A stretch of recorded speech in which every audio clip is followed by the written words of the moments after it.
គ្រាន់តែស្រឡាញ់គ្នាដេចកំពីតាមមកបំបែកត្រូវខណ្ឌចែកអូនហើយនឹងបងត្រូវឃ្លាតគ្នា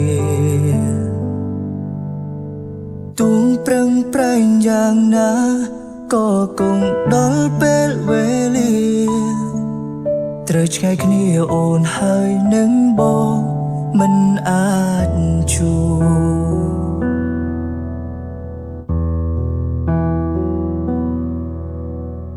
ផ្លូវស្នេហ៍ត្រូវបញ្ចប់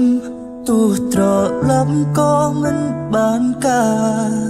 ធ្វើយ៉ាងណាអាចលុបទឹកភ្នែកមិនឲ្យហូរទួងដើរផ្លូវរៀងខ្លួនក៏បេះដូងនៅតែធ្ងន់ធ្ងរព្រមលិខិតម្ដេចមិនអាសូរ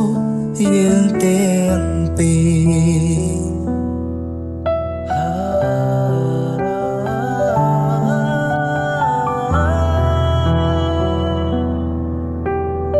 អូ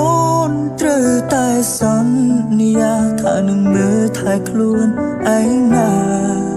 ត្រូវចាំថាបងនៅស្រឡាញ់អូនរហូត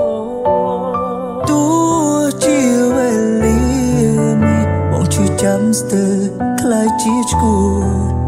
ក៏បងអាចញញឹមដើម